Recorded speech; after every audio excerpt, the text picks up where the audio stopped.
Thank you all out there for always staying tuned in with S.O.I, which it is with Miss Showy Right Nadine. And Sabrina.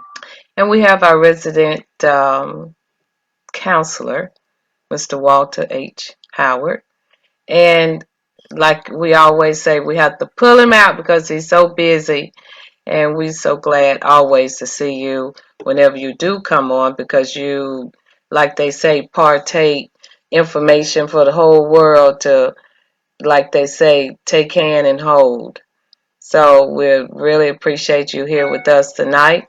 Want to make sure that you get to tell the world some more good stuff. Well, thank you, thank you for having me, No problem. and welcome everyone, all of our listeners. Thank you. Yes, no problem, no problem. And you all, tonight our topic is peace. What does that look like? Peace with self, what does that look like? And of course, we all know that Mr. Walter Howard always take us on a spin to deep dive into ourselves with reality of what's going on, whatever topic we have and whatever we're talking about at that time.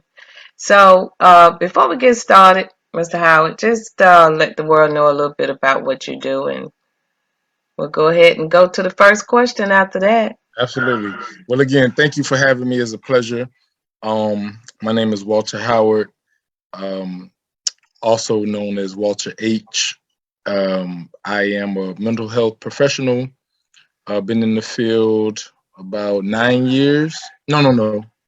I've been in the field 13 years, licensed for 9 as a psychotherapist, concentration in marriage and family therapy. I'm licensed in Florida and Georgia as well. Um, and I've worked in many different settings, including school-based, community-based, in-home crisis units.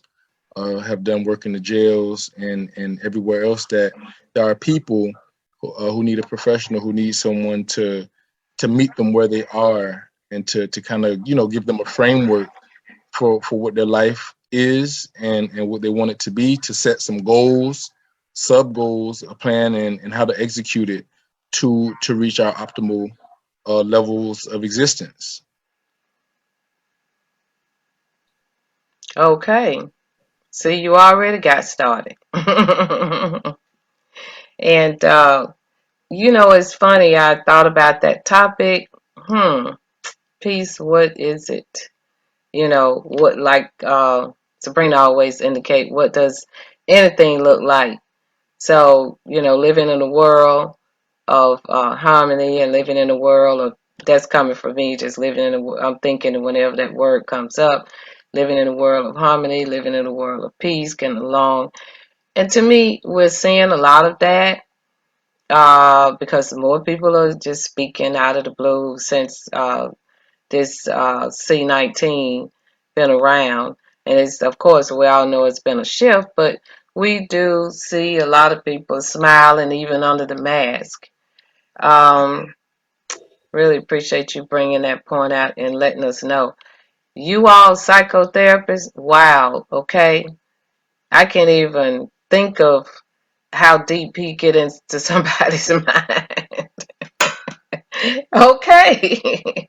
But keeping his clear, right? Absolutely. Yes, indeed.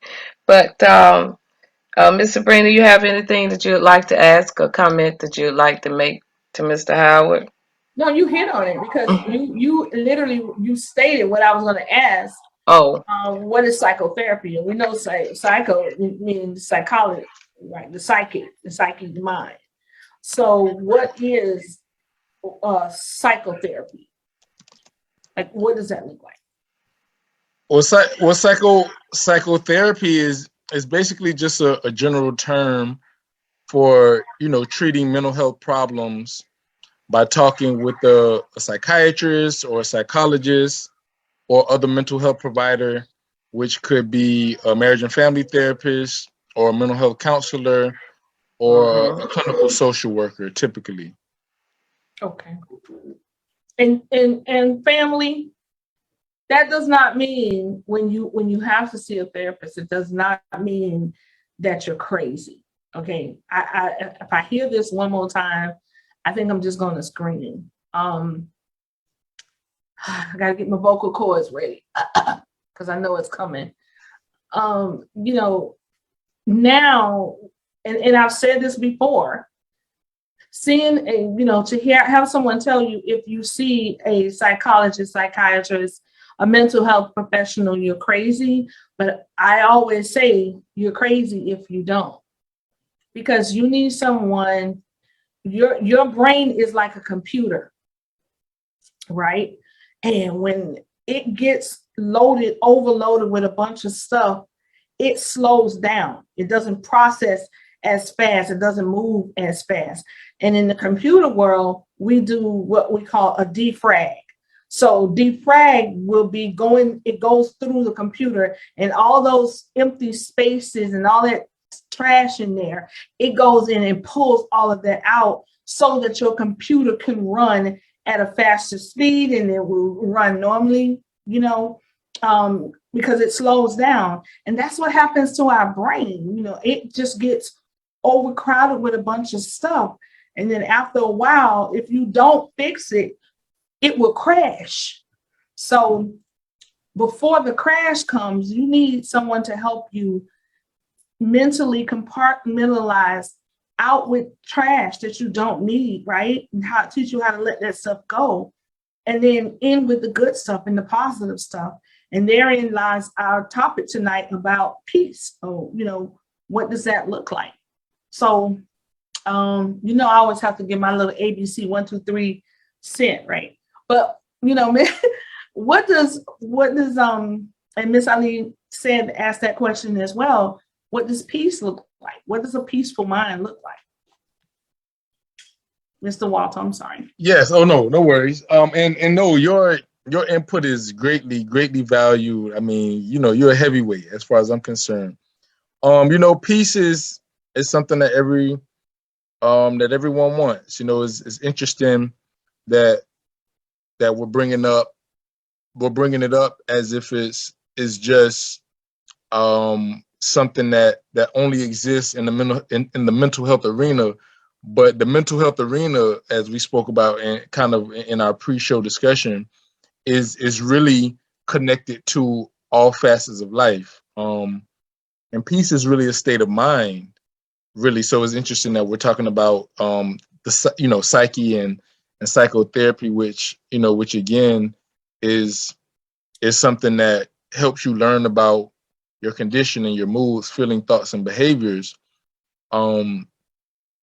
But with peace, it's something that we see that some people have that may even have like worldly success in business or the entertainment industry and the like. And there are some instances, many as a matter of fact, of recently. I think we spoke of with some of these young people taking their own lives, and we've seen the countless stories, and we've wondered about the kind of peace that some of these celebrities and some of these people who've had so much of this outward and worldly success, about what it really is. So Merriam-Webster defines it as a state of tranquility, maybe freedom from a civil disturbance, or a state of security or order within a community provided by law or custom. Then there's another definition that says freedom from disquieting or oppressive thoughts or emotions. Harmony in personal relations, a state of or a period of mutual concord between governments. How apropos for what's going on in the world today, right? A pact or agreement to end hostilities between two who have been at war, or a state of enmity. And again, a state of concord or tranquility. So that's kind of the basic definition, a general just definition if we needed to. But I think that you're really asking is what does that really mean to us, to people, and how do we get there from where we are at this very moment? Right. And you know, you always bring the word in. So I'm gonna jump ahead of you, you know, because you always hit us with the word. So I'm gonna hit Yes. you first. But you know, in John 14:27, Yeshua said, "Peace I leave with you, my peace I give unto you. Not as the world giveth, give I unto you. Let not your heart be troubled, neither let it be afraid." So from a spiritual content, peace means the peace that Yeshua left, you know, his peace. And that's a peace that surpasses all understanding. Yes. So we always look for that perfect peace, right? What does that look like? And you hit on something really powerful, because I've heard people say, if I was rich, you know, if I had a home, if I had this, you know, I would be at peace. And then you have those that have those things and they are still in turmoil. Mhm. So peace is not materialistic. Peace does not mean material things. Peace is inward, because you can be surrounded by gold and silver and big, beautiful homes and still appear be in a chaotic state, still being here in a chaotic state. So thank you for sharing that with us. Absolutely. Yes, indeed. You know, seeing clients yourself, and this is one of the questions I know we've already touched on. It was some great points that you all brought out. Um, what is peace in the mental health world? What does that look like in reference to you know, after seeing your clients, um, giving them uh, some tips to do? Do you see that? Well, I'll say, and what I want to respond to something that Sabrina said earlier as well, Mm-hmm. about, you know, maybe an existing taboo or stigma still being attached to seeing a therapist. And I tell my clients and, you know, young people that I work with, people of all walks of life, people who are dealing with, you know, relational matters within their marriages, or families, or having issues with children, or teenagers. I share with them all the time that I even see a counselor myself. I have to go and do small group and large group supervision. Even myself, it's a part of my profession to see what we call supervision, something that you may do once a week, or once a month, just depending on how intense the services are and the interactions that I'm having with my own clients. Because um you know, professionally, you know, we're trained to be able to have separation, um to not get caught up in, you know, dual relationships and transference and counter transference and those kind of things. But it may happen, and it may happen unbeknownst. It may happen. It could be something underlying, and so it gives me, as you know, as a professional in this field, an opportunity to just breathe and to talk about the things that may be going on that may have to do with some of the cases that I'm working with, or the things that I may be contending with just in my own life that I have to keep in check so that I can help other people. And so what I like to share is just that all of us are carrying around something. You know, we're all dealing with something. There are things going on right now, but is really a matter of, you know, is the thing that you're going with having a negative impact on, you know, let's say the four domains of life: school and work, community, um, family relations, personal relationships, and that kind of thing. Is there like a market disruption in any of those areas in life? And that's how we know kind of that our peace is being impacted negatively by whatever it is that we're dealing with mentally, if that makes sense. So, for example, with some young people who may be in school, one of the number one indicators that there's no peace is when their grades start to fall. They go from A's and B's to C's and D's. Right then, you know that something is up, and they may be trying, but it's an indication, right? Someone who's, you know, for those of us who are business owners, We have staff and employees, and somebody who comes dressed to the nines, as they say. They on time, they're on point, and then you can see that they may not look kept like they usually do, or they may be running late multiple times calling you. So we know then that there's something going on. That's why we have like EAP services. Some employers have, or we may recommend for some of our employees or staff that we work with, or young people in our families, that they might need to talk to somebody, not to wait until we are in crisis, when we have an indication that there's something off in one of these facets of life. And so that's kind of partially answering the question, I hope, of what it looks like in the mental health world. It looks like being able to function at your highest, at your optimum, in each of these different facets of life, in your personal relationships, in the community, at your job or school, or within your family, or within your social circles, friends, and that kind of a thing. But I'll get a little deeper into it in a moment.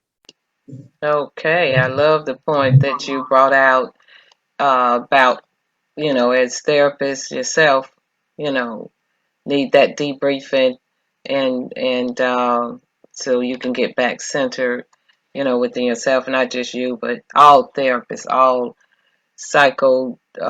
therapists, mental health therapists, which is a good thing. It's a good thing. And I like you bringing out, hey, something that we all can take away, and that is searching within self about how it is, because you was mentioning all the negative impact that goes on every day, all day.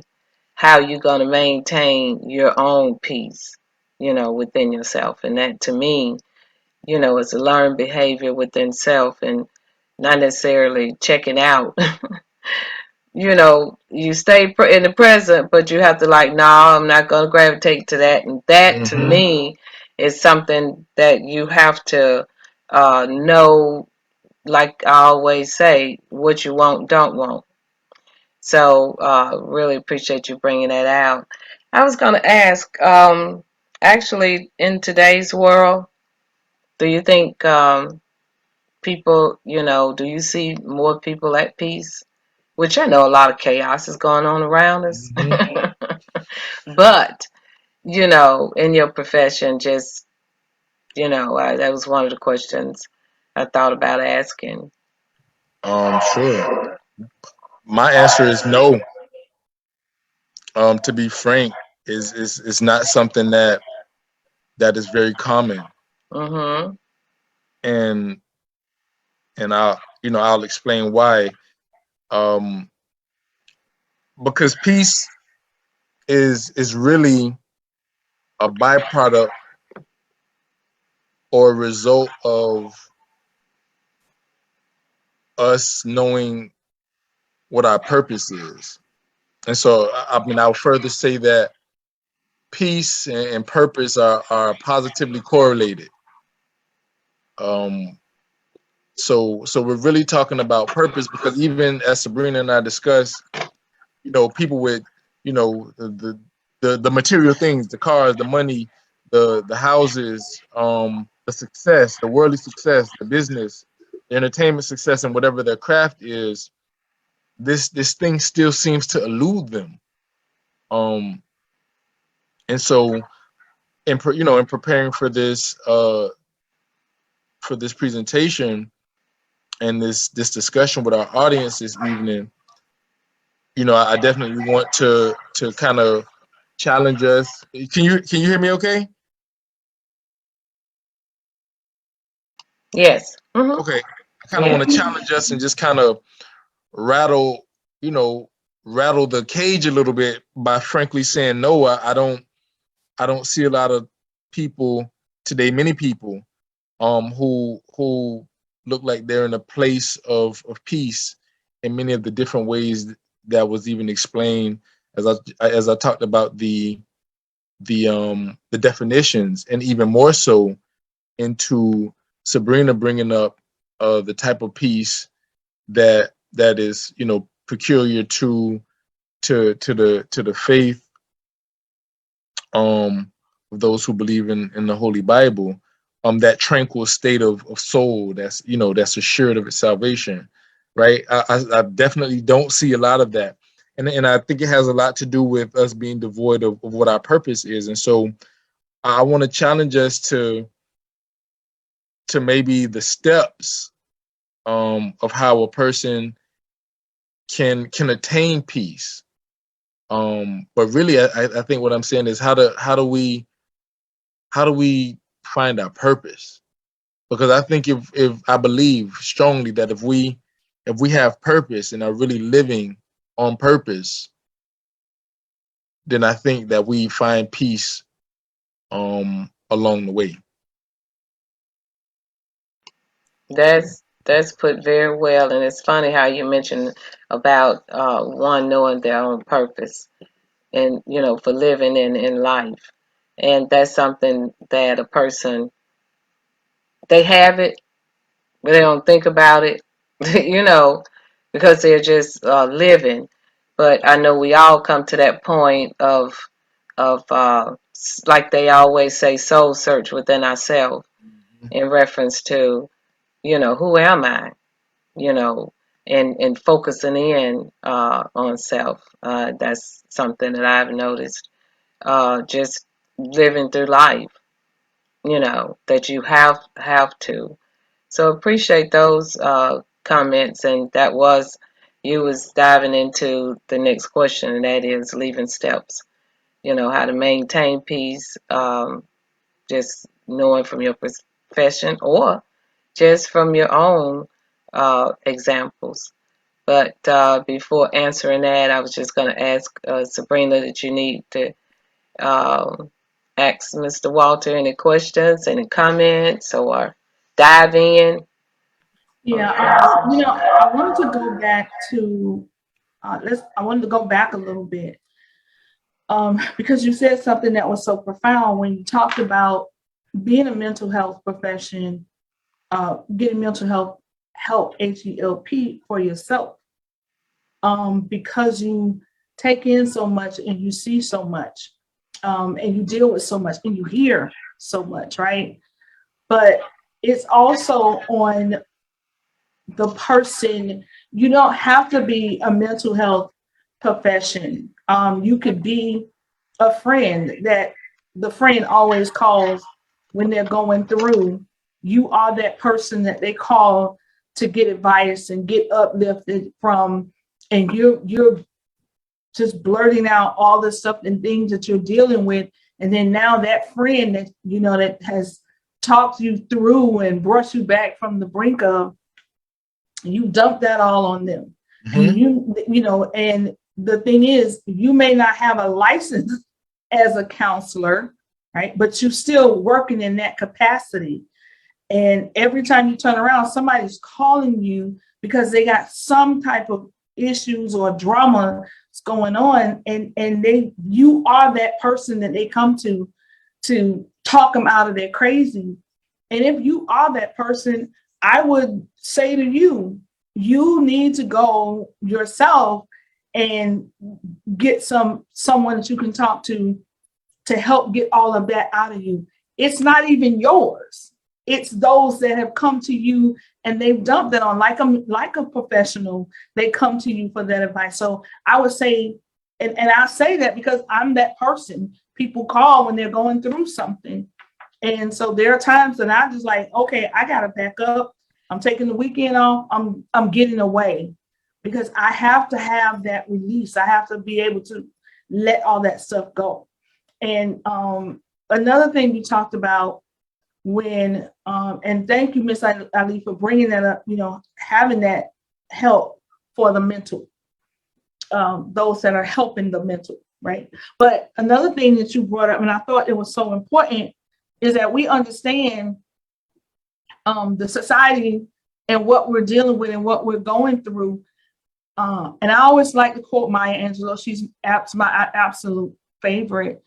And the one quote that I always say for her is, when people tell you who they are, believe them.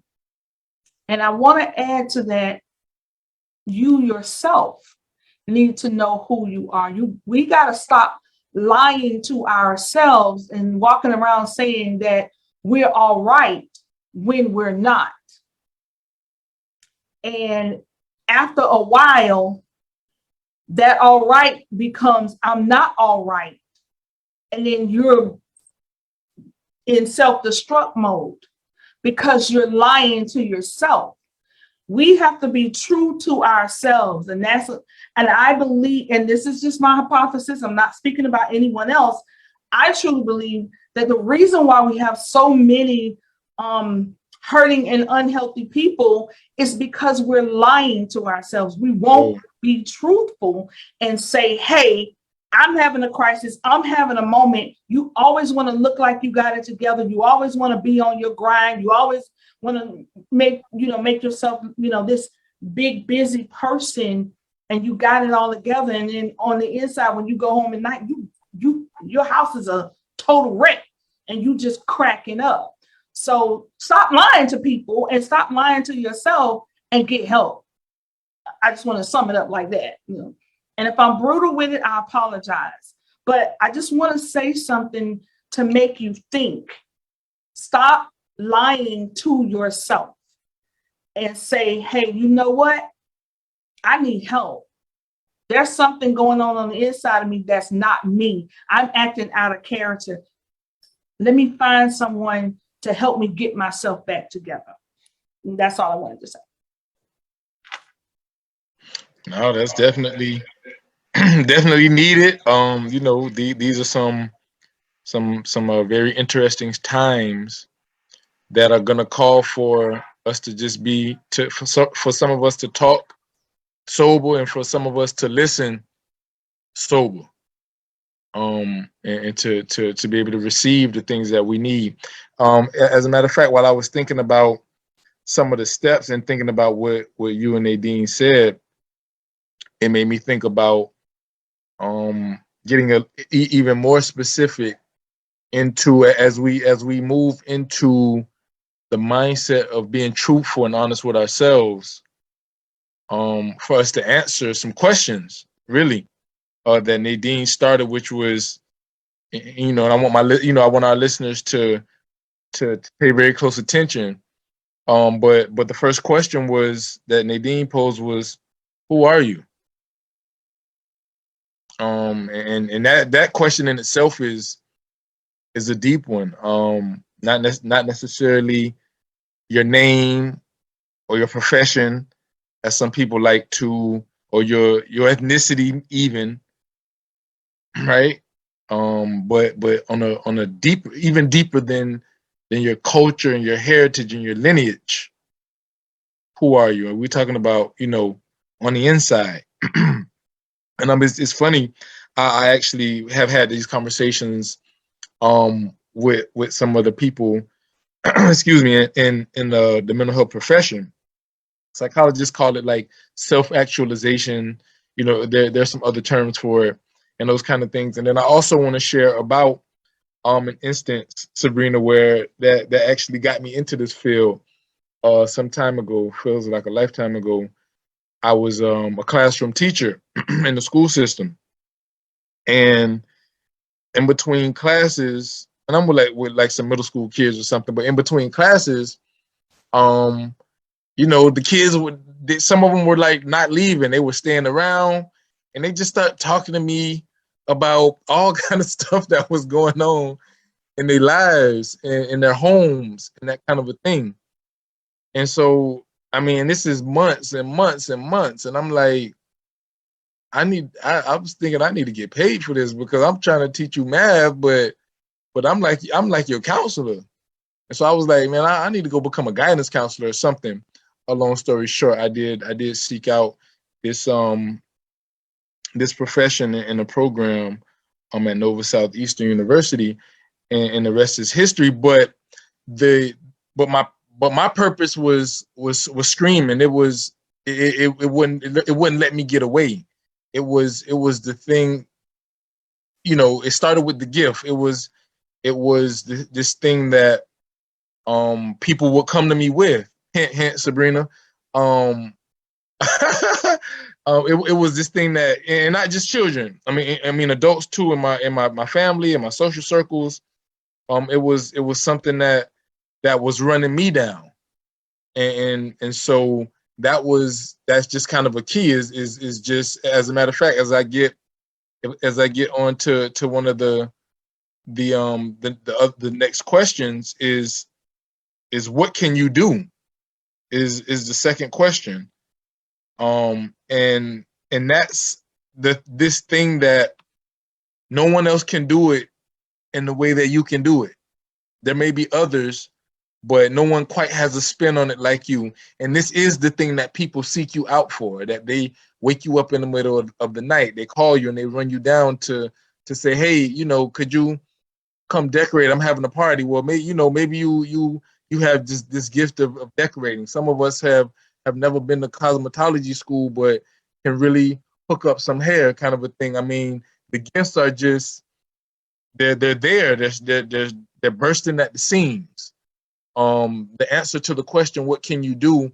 It's always been there. It's that thing that it doesn't matter where you are on God's green earth, you can do it. No matter what continent, no matter if we're in a pandemic or a recession or depression or things are good, this thing is something that you have.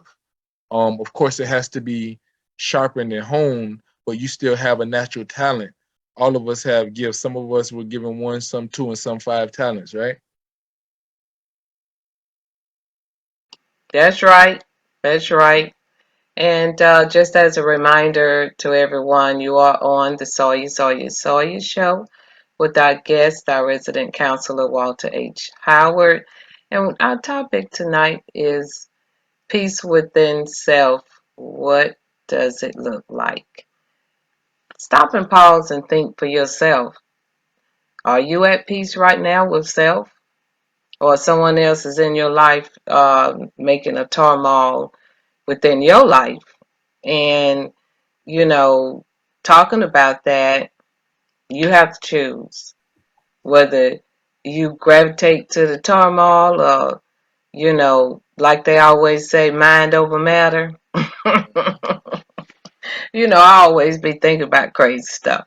But I'm just saying, there's those cliches that uh, people use, and they go far. We are here on the Clarke TV Network, hoping that this gets out to a lot of people because it's on a serious note to allow you to take a look within self, okay? And again, whether you're going to gravitate to the matter or your mind going to be from it. I'm always saying some stuff, but of course, have any comments, Miss Sabrina?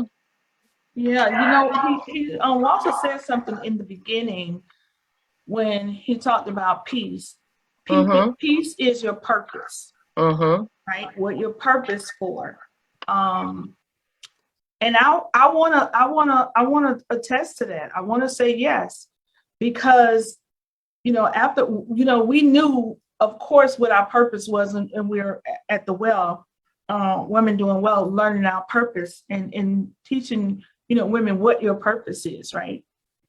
And I think about that because with my purpose, I go to bed thinking about it. I wake up thinking about it. I get great joy out of doing it. I eat, sleep, live, and breathe it. And there is a peace that is attached to your purpose. Your purpose will give you peace because it's not internal. It's about helping somebody else, right? Whether it's your ministry and helping and doing, and Yahweh will give you strength and he will give you peace in doing that.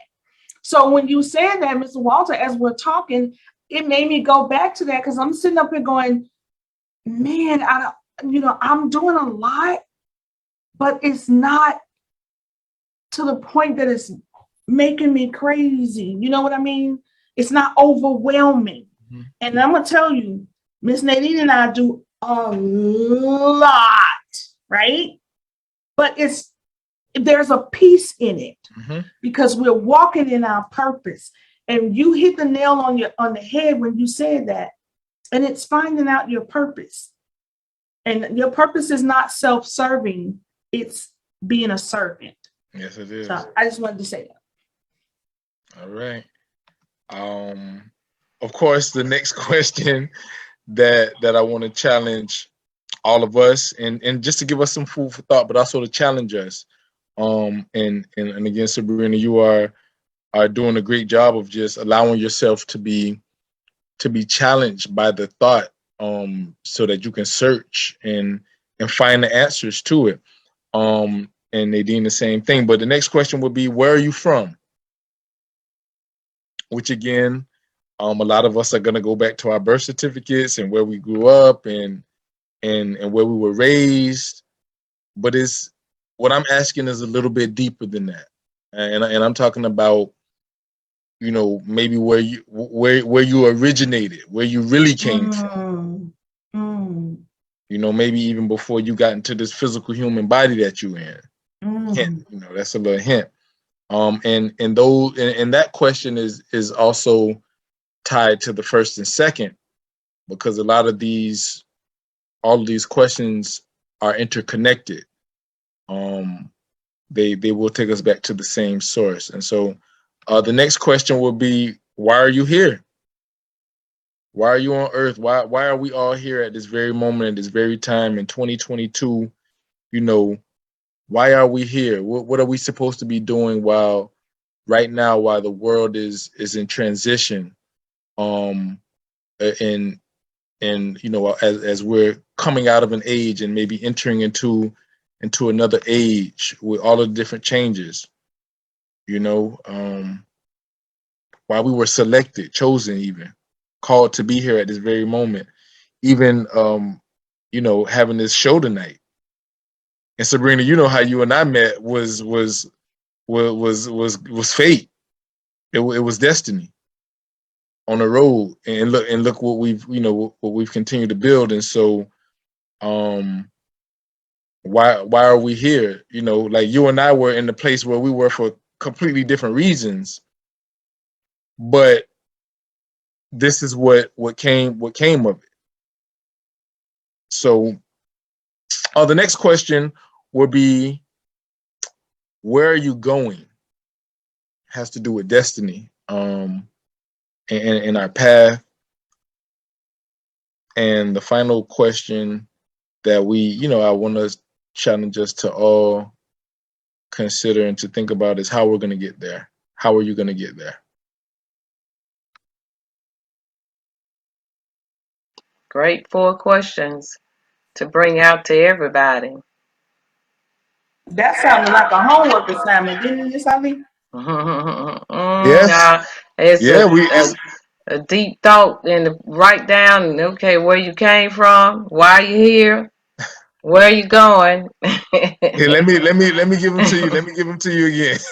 You're right, Sabrina. I mean, this is I mean, this is it. I mean, this search within self, right? Yes, right now, right at this very moment. Just a few questions to think about. Mm-hmm. So let me give them to you again. Who are you? Where are you from? Mm-hmm. What can you do? Why are you here? Where are you going? And how are you going to get there? The who, what, where, how, those 5, and probably you sound like you did 7. Who, what, when, where, why, and how. Mm-hmm. Who, what, where, 2 wheres, a why, and a how. Yes, you get them all. Yeah, 6 questions. And so my sense is that in the answer to these 6 questions, there lies peace. Of course. Wow. When you was talking, the one word came to me as you was talking about all of it ends up being your purpose. Peace in your purpose.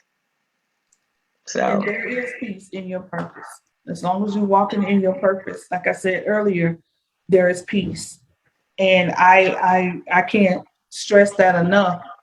When you learn what your purpose is, there literally lies in your peace in what you're doing.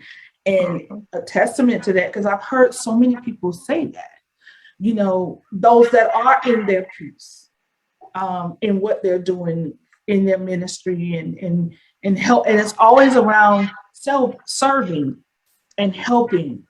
I've heard millionaires give up their millions and move to another country, a third world country, and now they're building wells and helping villages and bringing, and they are at peace. And they will tell you, they are at peace because your purpose is about being a servant. It's not self-served. And there is a peace in serving, because that's what we were created to do. And could you imagine a world where we're all serving each other? Ooh, wow. Hamburger. What an amazing world this would be. If you go to a restaurant and the server comes to you to take your order, and then you turn around and give the server a glass of water and pour your water and give it to the server. It's just literally it's transferring or just giving them a kind word. And oh my God, the level of service that you will receive because you're serving somebody else. And it has nothing to do with what can I get out of this. Could you imagine when you go somewhere and you serve somebody and you don't post it on social media? Right. Ooh, right. Who said that? Right. So, for me, real service is doing something in secret, and then the Father will reward you openly. So if you give somebody something and you bless somebody, you don't have to go all over on social media to show that, hey, I'm doing this. Now, if you want to say, hey, I want to raise and I want to give, then yeah, we want to put that out there. But if it's something personal as a servant that you want to do, it doesn't require you to post it, right? That's just me. Again, I'm not speaking to anyone else. But these are just things. And I was sitting up here thinking as you all were talking, I'm like, what an amazing world this would be if we just start serving each other, what that would look like. Woo. Peaceful world. And build on, just like they was talking about during the Egyptian time, just how they built a lot. So this definitely conversation has been rewarding, hopefully, to a lot of people who are listening and will be listening. And of course, these shows are out there, would be on iHeart, Facebook, the Clarke TV Network, as well as YouTube and other Amazon. And hopefully it would resonate to a lot of people to think, like you're saying, putting those questions out for them to do their homework, as well as I need to do a little homework myself still. Mm-hmm. Soul search, like they, always have said that, not just you, but us, me, everybody's. And you do that daily, to keep the stress out your life as much as possible. I do. I'm saying what I do. And soul search to know, and the soul search is having a conversation with God and to continue to guide me, and most importantly, keep it simple. That's always been me. I'm not gonna try and put chaos in my life when I've always been walking in peace or trying to be peaceful. You see what I'm saying, throughout life. So this is really good for all ages. The conversation we're talking about this evening. You have any other input, Mr. Howard, you'd like to let our listeners and ourselves know? coming from Well, sure. your wise mind. Well, thank you. You're too kind. Actually, while Sabrina was speaking, it made me think of something. I was listening to, this was years and years and years ago. I was listening to a pastor, don't remember his name, but he was talking about how he and his wife were, they wanted to conceive and have a child, and it just was, it wasn't happening. In the way, in the time and the way that they wanted. And he began to just talk about some of the qualities, some of the peace that he wanted this man of God in particular to display in all facets of life. And he talked about how he wanted him to he wanted his house to be peaceful. And he says that, God checked him on how he was talking, to his wife, but in the home, it wasn't anything like too extreme, but it wasn't peace, and it wasn't with love. And then he also brought up an instant, and this is what stuck with me, where he talked about how when he would go grocery shopping, put all the groceries in the car and just, throw the basket, push the shopping cart aside, jump in the car, and then go. And he says that God says, like, you know that there's a place for these carts to go. Like there's an order. Like this grocery store chain has a designated place for people after they put their groceries in the car to put the cart into this one space, so that the person that's going to get all of the carts don't have to walk all about the parking lot. They can just come to this one spot if everybody follows the order, right? And so when Sabrina was talking about us serving each other, that was a moment, and is a moment, for us to serve. We know that there's somebody coming out to get these carts, but there's a place for these carts to go. And if we are all in that kind of order, understanding how we are all servants, and we all put the carts in the place that they're supposed to be, then the person that gets the cart, their job is easy. And they can just go right to where the carts are, get them, and come in. But instead, you see them wandering like they're in the desert, trying to find the carts that we pushing all over the place because we're not at peace, because we in a rush, because we trying to get to where we trying to get to, trying to get home from a job that we going back to tomorrow anyway, kind of a situation. And so the long story short is that he began to look at life in some of those just small pockets, where he can be a servant and do things orderly, and provide a person with peace. Like, imagine if you were a person that gets carts from the cart thing in the parking lot, whatever it's called. Imagine how much peace you would have if you knew that you can just go straight there, right? And so that's one of the things, and that stayed with me. That's one of the things that I try to make a valiant effort to do is, if nothing else, right? If I got a cart, I'm taking it back to the cart place, or I'm taking it back into the grocery store where all of the carts are, just for peace sake. And so I just kind of want to challenge us to think about what other kind of ways that we may be able to serve, and bring peace to somebody's life, in some of these different areas where we are every day. And then maybe we can begin to make these peace deposits. I might coin that term. Make these peace deposits, and that will give us the word that you spoke so highly about, Sabrina. Thank you. That was a great point. Great point. And what I was hearing in that is order, having order. You have to have order. If you don't, like you said, it'll be chaotic, and there would be no peace. Also, the links of doing. You made the great example of, put it where it belongs. That's part of being order, and you're linking it to the next person who's coming to, use the cart.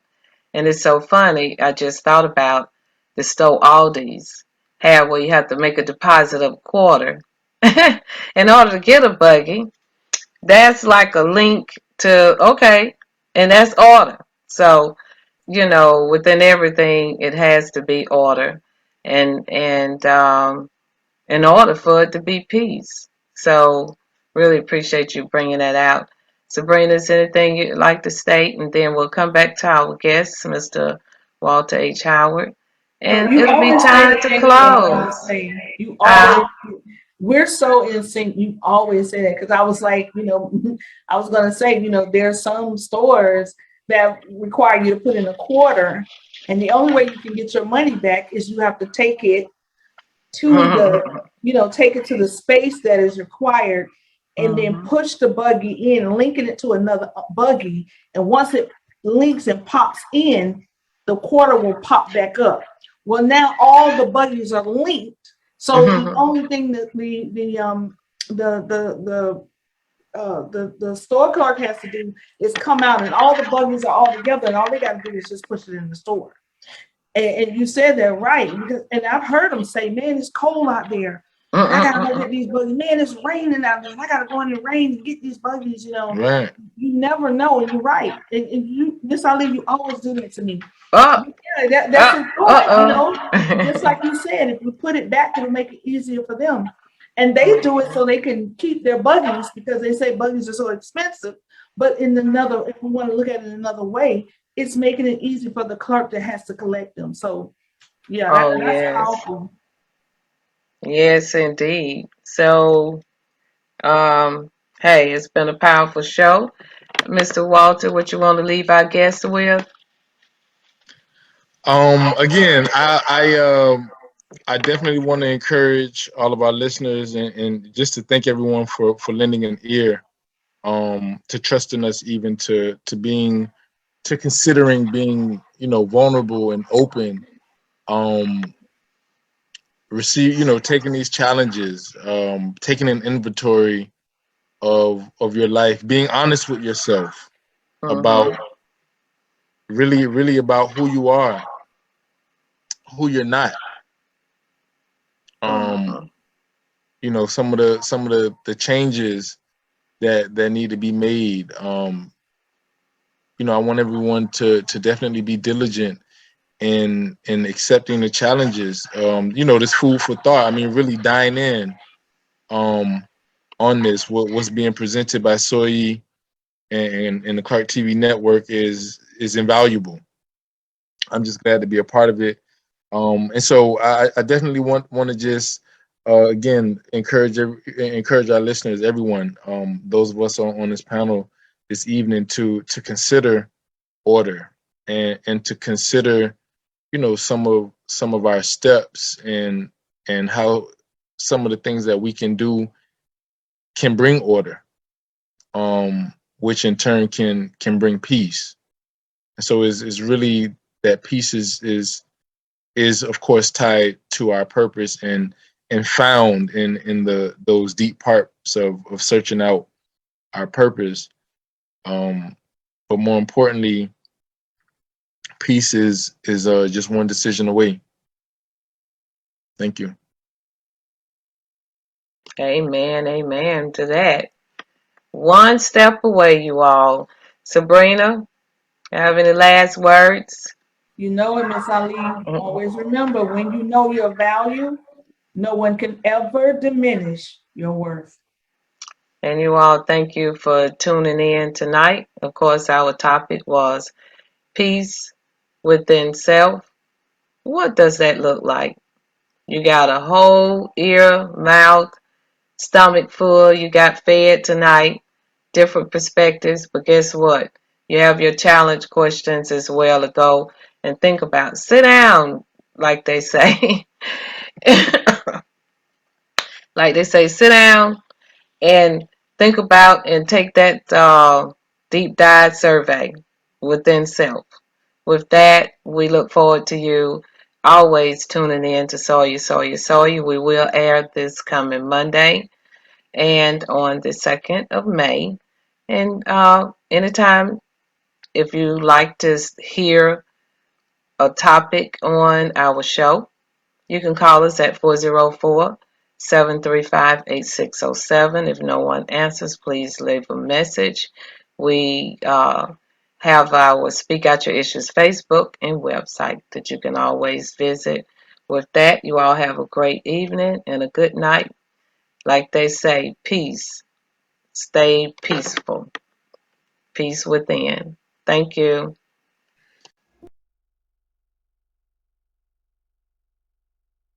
I've been there. I wasn't happy with what I was doing. After high school, I didn't have a plan. I just wanted to start working. I got laid off twice, but you gotta keep going. You just need the right skills. Find an apprenticeship. I found a 2-year IT program. I found a medical course online. I'm now a consultant in the tech space. You have more options than you think. You can do this. You will find something. You will find something new.